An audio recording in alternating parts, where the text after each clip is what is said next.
কিরে দোস্ত মেলায় যাবি না? তাহলে লিখন রে ফোন দে।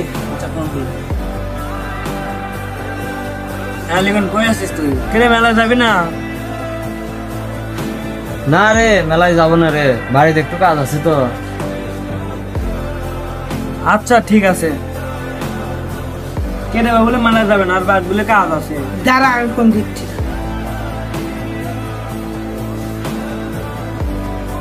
হ্যালো, কি রে কই তুই?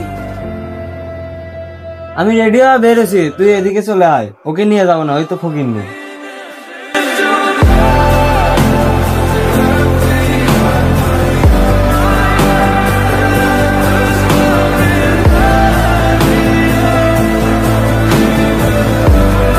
আচ্ছা চল, তুই আর আমি ঠিক আছে।